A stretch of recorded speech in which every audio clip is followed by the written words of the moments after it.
Student, welcome to Roman Sklani Maths, and we are in the exercise 5.2 of line and angles. So line and angle की exercise करने से पहले हम करते हैं सबसे पहले ट्रांसवर्सल. ट्रांसवर्सल क्या होता है? Transversal is a line which intersect two और more lines at distinct point. यानी कि अगर आप ऐसे देखेंगे, कोई भी दो लाइन है,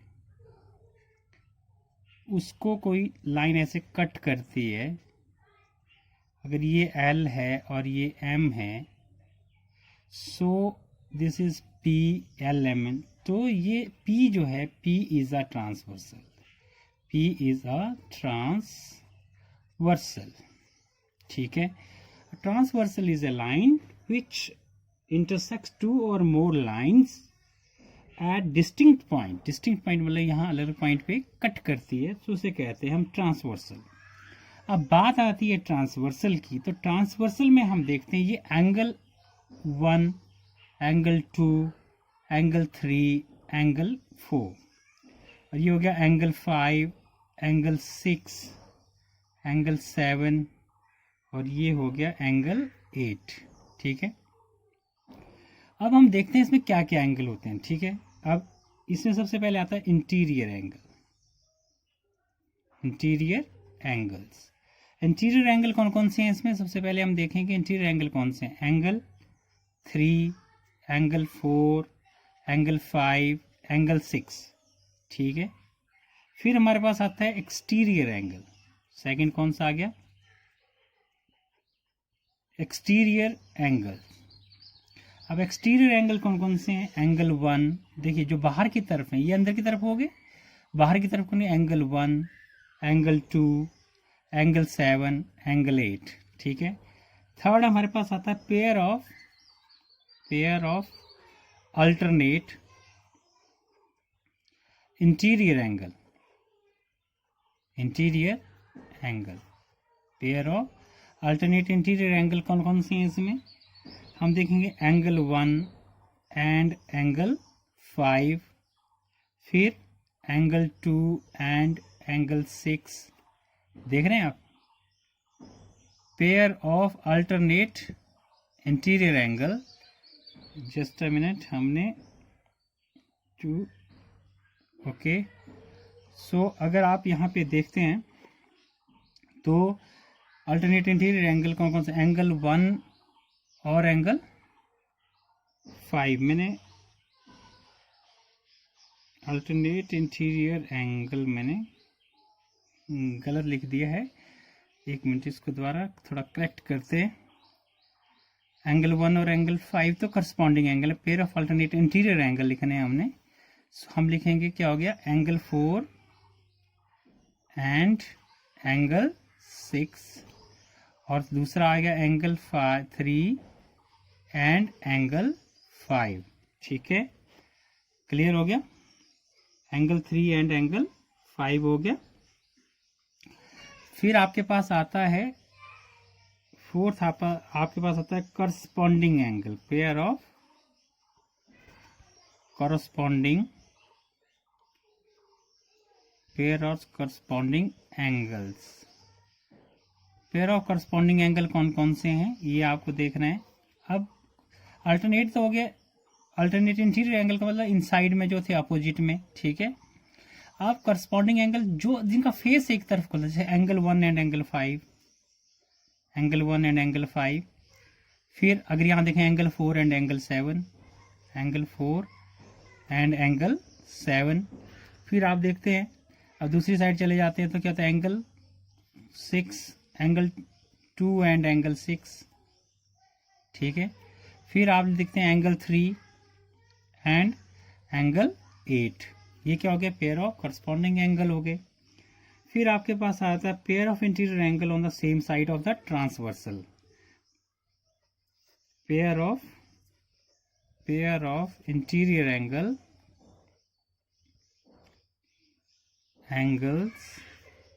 on the same side of transversal. ठीक है। सेम साइड ऑफ ट्रांसवर्सल का मतलब ये है कि ये ट्रांसवर्सल है, इसके ये इन एंगल की बात कर रहे हैं, ठीक है।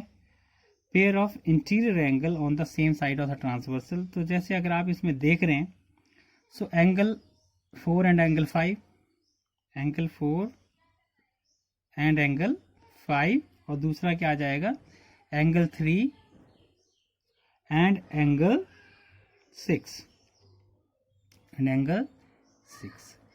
बात समझाएगी आपकी।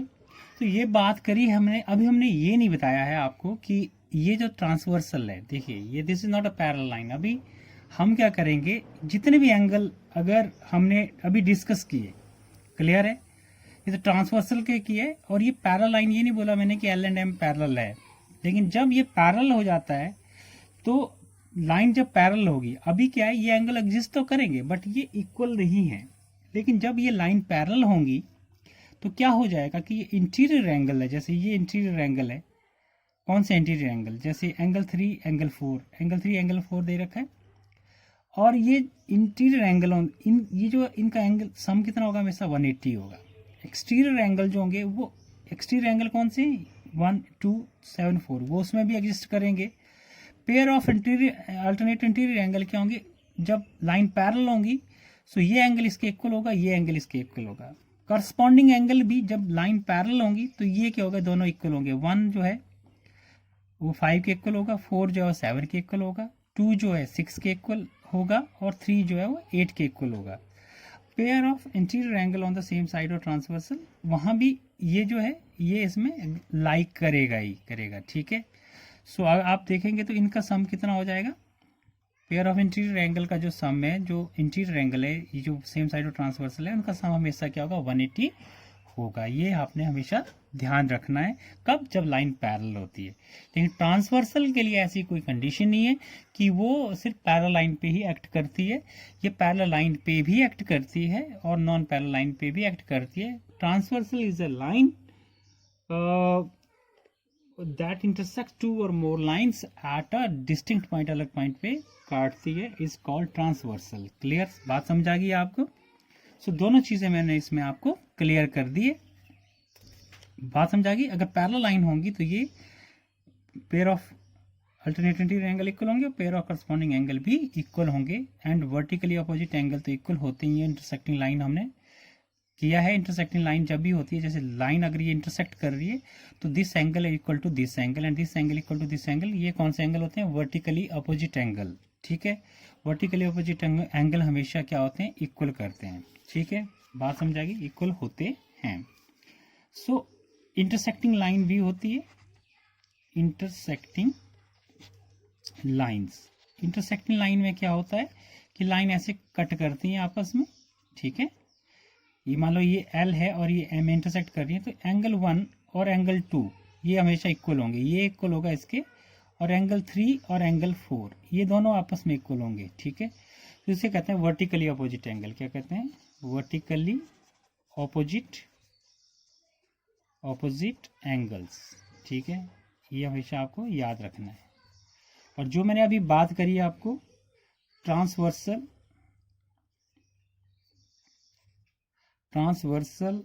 In parallel line, sorry parallel में पूरा ऐसे लिख देता हूँ, पैरेलल लाइंस, ठीक है। ट्रांसवर्सल इन पैरेलल लाइन का मतलब है कि अगर ये ट्रांसवर्सल ऐसे एक्ट करती है, पैरेलल लाइन पे ऐसे एक्ट करती है, सो उसमें क्या हो जाएगा, जैसे मान लो ये एंगल है 1 angle 2 angle 3 angle 4 angle 5 angle 6 angle 7 angle 8, सो आप देखेंगे कि ये करस्पॉन्डिंग एंगल है, तो ये और ये हमेशा इक्वल होगा, ये और ये हमेशा इक्वल होगा। इंटीरियर एंगल 3 एंगल 6 के इक्वल होगा, एंगल 4 जो एंगल 5 के इक्वल होगा, और करस्पॉन्डिंग एंगल और अल्टरनेट इंटीरियर एंगल क्या होंगे, एक दूसरे के इक्वल होंगे। ये बात आपको ध्यान में रखनी है, हम क्वेश्चन करेंगे तो और क्लैरिटी आपको मिल जाएगी, ठीक है। Now move on exercise, that is exercise कौन सी आपकी 5.2। चलिए 5.2 की तरफ चलते हैं। So this is the given figure and state the property that used in each of the following statement। आपको प्रॉपर्टी देनी है कि कौन सी यूज हुई है, जो स्टेटमेंट आपको बताई है इसमें कौन कौन सी प्रॉपर्टी यूज हुई है। तो फर्स्ट आ जाता है, फर्स्ट आपको लिखा है कि if A is parallel to B then angle 1 equal to angle 5। अगर ए जो है पैरेलल है बी, क्या ए और बी मैंने इसमें नहीं लिखा था, दिस इज ए और ये बी हो गया, ठीक है। सो कौन सी प्रॉपर्टी है कि एंगल 1 जो है और एंगल 5 के इक्वल हो जाएगा। एंगल 1 ये है, एंगल 5 ये है, तो आप लिखेंगे corresponding angle,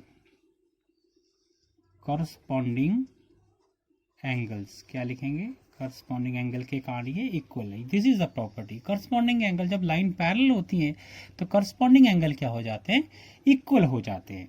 second thing is that if angle 4 equal to angle 6 then A is parallel to B. अब कहता है कि एंगल 4 और एंगल 6 अगर इक्वल हो जाते हैं तो लाइन पैरेलल होंगी, ये वाइस वर्सा है। देखो एंगल 4 और एंगल 6 अगर इक्वल होंगे, एंगल 3 एंगल 5 भी इक्वल होंगे तो लाइन पैरेलल होंगी। अगर लाइन पैरेलल होंगी तो ये दोनों इक्वल होंगे, वाइस वर्सा। मतलब अगर ये ऐसा होगा तो वो इक्वल होगा, और अगर ये एंगल इक्वल है तो लाइन इक्वल पैरेलल होंगी। अगर लाइन पैरेलल है तो एंगल इंटीरियर एंगल क्या हो जाएंगे, वो इक्वल हो जाएंगे, अल्टरनेट इंटीरियर एंगल। सो इस वाले केस में क्या होगा, एंगल 4 तो एंगल 6, देन आप लिखेंगे alternate interior angle, alternate interior angles, ठीक है। क्या लिखेंगे, अल्टरनेट इंटीरियर, ये प्रॉपर्टी होगी इसकी। थर्ड में आपसे पूछा है कि if angle 4 plus angle 5 equal to 180 degree then A is parallel to B, ठीक है। इसका मतलब ये हुआ कि एंगल 4 और 5 देखिए interior angle on the same side of the transversal, interior angle है और इनका सम हमेशा 180 होगा। ये प्रॉपर्टी ये है कि सम ऑफ इंटीरियर एंगल जो है, को इंटीरियर एंगल आप इसको कह सकते हैं, सम ऑफ को इंटीरियर एंगल, ठीक है, हमेशा 180 होगा, तो देन लाइन पैरेलल होंगी। तो आप लिखेंगे को इंटीरियर एंगल्स, ठीक है।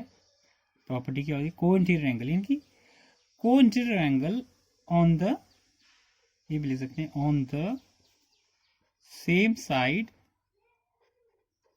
ऑफ ट्रांसवर्सल, ठीक है। को interior angle on the same side of the transversal, यानी कि अगर इसका जैसे 3 और 6 है, इसका सम अगर 180 होगा तो लाइन हमेशा पैरेलल होंगी, लाइन पैरेलल होंगी, इन दोनों का सम हमेशा 180 होगा। ये आप प्रॉपर्टी आपको ध्यान में रखनी पड़ेगी। क्लियर हो गया। देन हम नेक्स्ट क्वेश्चन देखते हैं। सेकंड में आपको, सेकंड क्वेश्चन के फर्स्ट पार्ट में आपको बताना है कि ये फिगर आपको दे रखा है, आपको ये बताना है कि इसमें पेयर ऑफ कॉरस्पॉन्डिंग एंगल कौन से हैं, pair of corresponding angles, pair of corresponding angle कौन कौन से हैं। तो पेयर ऑफ करस्पॉन्डिंग एंगल आप देख लीजिए क्या होगा, angle 4 angle 8, angle 4 and angle 8, फिर क्या हो जाएगा angle 3 and angle 7, angle 3 and angle 7, फिर angle 2 and angle 1 and angle 5, angle 2 and angle 6, angle 2 and angle 6। सो ये आ जाएंगे पेयर ऑफ करस्पॉन्डिंग एंगल। फिर आपसे पूछा है pair of alternate interior angle, pair of, second में पूछा है पेयर ऑफ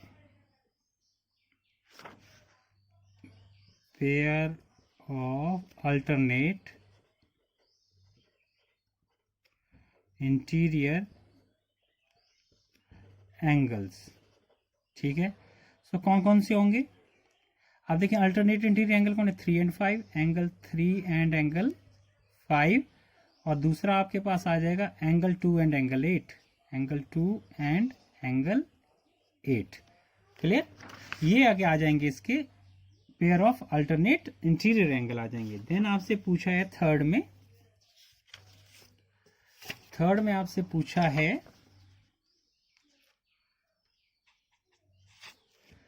कि the pair of interior angle on the same side of transversal, pair of interior angle on the same side of the transversal।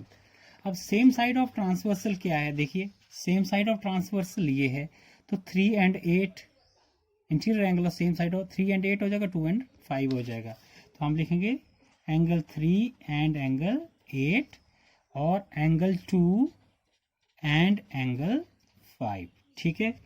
Next आपसे पूछा है vertically opposite angle. Vertically opposite angle, vertically opposite angles. अब vertically opposite angle आपने इसके बताने हैं। सो अभी आप फिगर को देखते हैं तो फिगर में वर्टिकली ऑपोजिट क्या होगा इसमें, एंगल 2 के ऑपोजिट क्या है, एंगल 4, एंगल 1 के ऑपोजिट क्या है, एंगल 3, 8 के अपोजिट क्या है 6 एंड 5 के अपोजिट क्या है 7।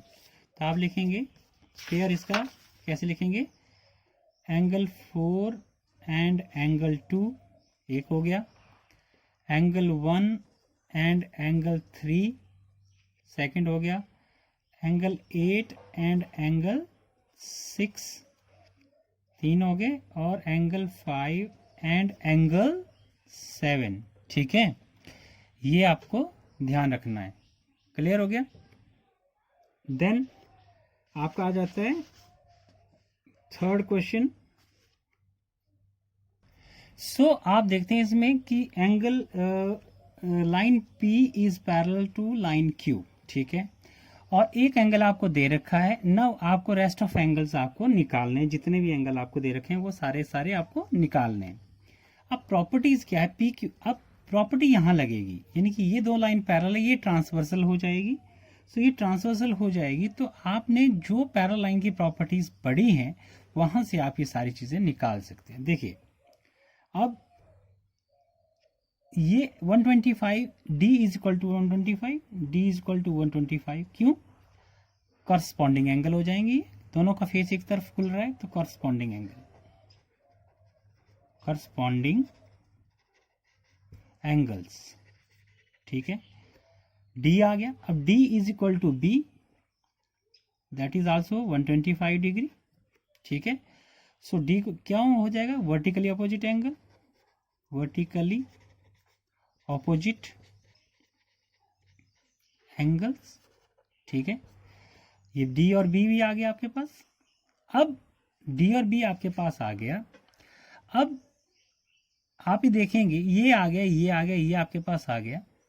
ठीक है, सो अब आपको क्या निकालना है। अब आप ये देखते हैं कि इन दोनों का सम, अगर हम ऐसे देखते हैं ए और बी, देखो लीनियर पेयर बना रहा है, यानी कि ए प्लस बी कितना हो जाएगा, अगर ए और बी इसका सम, ये ऐसे देख लो, या आप ऐसे भी देख सकते हैं कि हमने को इंटीरियर एंगल दे रखे, ए और बी को रहने दो, लीनियर पेयर अभी नहीं पढ़ा आपने। तो डी प्लस एफ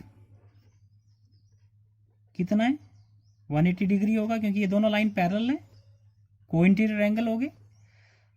लिख भी सकते हैं आप को इंटीरियर एंगल। ठीक है, को इंटीरियर एंगल्स हो गए। तो डी की वैल्यू आपको पता है कितना है, 125 degree, plus F equal to 180 degree, F is equal to 180 degree minus 125 degree. तो एफ कितना आ गया अभी आपके पास, 530, 55 हो गया। अब एफ आपके पास 55 आ गया। अब यहाँ देखिए एफ भी आ गया, डी बी आ गया, एफ आ गया, तो ई भी कितना होगा, E is also equal to F, that is 55 degree. वही क्या होगा, वर्टिकली ऑपोजिट एंगल्स। ठीक है, वर्टिकली ऑपोजिट एंगल होंगे ये भी। अब बचा क्या है आपके पास निकालने के लिए, अब आपके पास बचा है ये निकालने के लिए, ई और ए भी बराबर हो जाएंगे, ई इज इक्वल टू ए, क्यों, corresponding angle, that is 55 degree corresponding angle, और ए अगर आ गया तो सी भी आ गया, तो A equal to C, that is 55 degree. कौन सा एंगल, वर्टिकली ऑपोजिट एंगल्स। सारे निकल गए। देखिए ए और सी यहां निकल गया। ठीक है, ई भी यहां निकल गया आपका, यहां पे आपका एफ भी आ गया, यहाँ पे आपका डी और बी आ गया। सो सारे एंगल आपके पास निकल गए, ठीक है। वही निकालने थे आपने, सारे के सारे आपने निकाल लिए। So move on the next question. So question number 4 का जो आपके पास फिगर है वो ये ऐसा है। तो ये जो फिगर आपके पास है इसमें अगर आप देखते हैं कि L is parallel to M, ये दो लाइन पैरेलल है, ठीक है। सो आपने x की वैल्यू फाइंड आउट करनी है। सो हम देखते हैं कि अगर ये 110 है तो ये भी 110 होगा कि नहीं होगा, बताइए। बिकॉज वर्टिकली अपोजिट एंगल होंगे ये दोनों, और ये दोनों क्या हो गए, को इंटीरियर एंगल। और को इंटीरियर एंगल का सम कितना होता है, को इंटीरियर एंगल का सम हमेशा कितना होता है, 180 डिग्री के बराबर होता है। तो x is equal to 180 degree minus 110 degree. So x is equal to 70 degree. ये इसका आंसर आ गया। बहुत सिंपल है। क्यों किया हमने ये ऐसे इसको प्रॉपर्टी लिख सकते हैं, को इंटीरियर एंगल्स, ठीक है। को इंटीरियर एंगल्स हैं ये, सो इसलिए इनका सम क्या होगा, हमेशा 180 होगा। और ये दोनों क्या है, वर्टिकली अपोजिट एंगल। तो ऐसे आप इस क्वेश्चन को निकाल सकते हैं, ठीक है। देन इसी का ही सेकंड पार्ट है। इसके सेकंड पार्ट को अगर हम देखें तो ये आपका इसका फिगर आपको दे रखा है। ये फिगर ऐसे है, L एंड इसमें है M, ठीक है। ये this is L, M, A और B।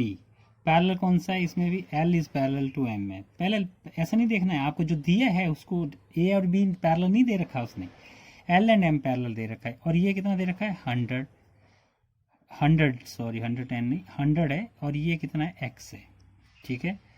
सो A और B ट्रांसवर्सल हो गई ये दोनों। ये 80 डिग्री है और आपको यहाँ भी x की वैल्यू फाइंड आउट करनी है। अब देखिए बात ये है कि ये दोनों क्या, ये ट्रांसवर्सल है, तो x की वैल्यू तो सीधा सीधा कितनी हो जाएगी, x की वैल्यू कितनी हो जाएगी आपको ये देखना है, क्योंकि ये करस्पॉन्डिंग एंगल है ये। तो x is equal to 100, x कितना हो जाएगा, 100 डिग्री हो जाएगा। बिकॉज करस्पॉन्डिंग एंगल्स, ठीक है। हमेशा याद रखिए, प्रॉपर्टी पक्का लिखना है आपने कि क्यों ये प्रॉपर्टी आपने यूज़ करी है, ठीक है। क्यों आपने इसको, इस प्रॉपर्टी को यूज़ किया है आपने, ये बताना है आपने। तो अगर ये देखिए ये 100 हो गया। अब ऐसे भी आप देख सकते हैं, ये अगर 100 है, ये 100 है तो ये 80 होगा, तो 180 हो गए दोनों, ठीक है। और ये 100 है और ये कोइंटीरियर हो गए, तो इन दोनों का सम कितना, 180 होगा। तो कोइंटीरियर का सम हमेशा कितना होता है, 180 होता है। ये भी आपको ध्यान रखना पड़ेगा। तो ये बहुत सिंपल है, बस दिमाग में आपने बात को रखना है, ठीक है।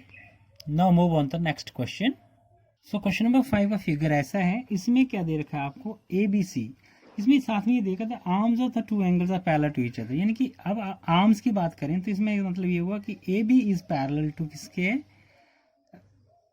DE के, ये पैरेलल दे रखा है। And BC is parallel to EF, ये पैरेलल, यानी कि दोनों एक दूसरे के पैरेलल है। सो एंगल B जो है ABC, एंगल ABC आपको दे रखा है 70 डिग्री। नाउ आपको फाइंड आउट करना है DGC, यानी कि DGC। सो आप देखेंगे angle ABC is equal to angle DGC, ठीक है। क्यों इक्वल है, करस्पॉन्डिंग एंगल, तो दोनों कितने हो जाएंगे, 70 डिग्री।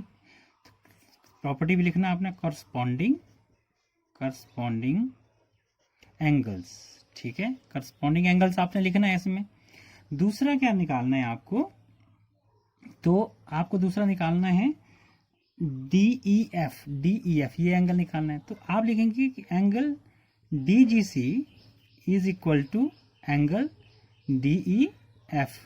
अब ये और एंगल कौन से एंगल हो जाएंगे, अब ये एंगल और ये एंगल दोनों, अगर ये पैरेलल हैं दोनों, तो ये भी क्या हो जाएंगे, करस्पॉन्डिंग एंगल। ये तो इसके इक्वल हुआ क्योंकि ये दोनों पैरेलल हैं, तो ये करस्पॉन्डिंग एंगल हो गए।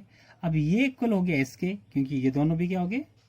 इस वाले केस में क्या है कि ये वाला पैरेलल है, इस वाले केस में कौन सा है, ये दोनों पैरेलल है। AB is parallel to DE, ये इस वाले केस में हो गया।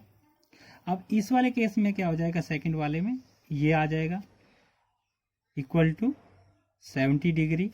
सो ये पैरेलल हो गया, तो ये भी कॉरस्पॉन्डिंग एंगल हो गए, कॉरस्पॉन्डिंग एंगल्स, ठीक है, ये बात आपने ध्यान रखनी है। क्लियर, समझा गया बात आपको? Very good. Now move on the sixth question. Sixth question में हम देखते हैं कि इसके हमारे को 4 पार्ट दे रखे हैं।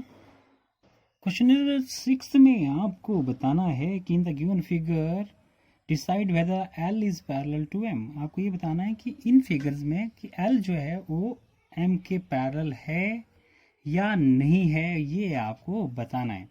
सो मैं आपको एक प्रॉपर्टी बता देता हूँ, को इंटीरियर एंगल, यानी कि L अगर M के पैरेलल होगी तो इन दोनों का सम जो है, जो को इंटीरियर एंगल है वो 180 होना चाहिए। 126 plus 44 that is equal to 170। So अगर ये 180 होता तो ये दोनों पैरेलल होती, तो अदरवाइज ये पैरेलल नहीं है। तो पहले वाले में आएगा no, L is not, no L is not parallel to M। ठीक है, L पैरेलल नहीं होगा। ठीक है, L और M पैरेलल नहीं हैं। फिर आपके पास आता है नेक्स्ट वाले में, अब हम इसमें देखेंगे, अब ये L और M ये है तो को इंटीरियर एंगल कौन होंगे, अगर ये 75 है तो ये भी कितना होगा, 75 होगा। तो को इंटीरियर एंगल क्या हो गया, 75 75 75 डिग्री प्लस 75 डिग्री कितना होता है, 150 डिग्री। तो इसमें भी 150 आया, कितना आना चाहिए था, 180 आना, तो इसमें भी आएगा नो, ये भी पैरेलल नहीं है। थर्ड में देखिए ये 57 है तो ये भी कितना होगा, 57। कौन सा एंगल, वर्टिकली ऑपोजिट, तो को इंटीरियर बन गई ये। अब को इंटीरियर एंगल का सम कितना होना चाहिए, 180 होना चाहिए। तो 123 degree plus 57 degree is equal to 180 degree. So ये होगा यस, इसमें होगा yes, L is parallel to M, इसमें होगा। अब ये कितना है, इसमें L और M ये आ गए आपके पास, तो आप देखेंगे कि ये भी कितना होगा, 72 डिग्री। तो 98 डिग्री प्लस 72 डिग्री ये भी 170 डिग्री ही बनता है। तो इसमें भी आंसर आएगा no, L is not parallel to M। ठीक है, इसमें भी नॉट पैरेलल आएगा। So this is all about this chapter and also about this exercise. Hope you will like this video. If you like this video, please share and subscribe. Keep smiling. Bye bye.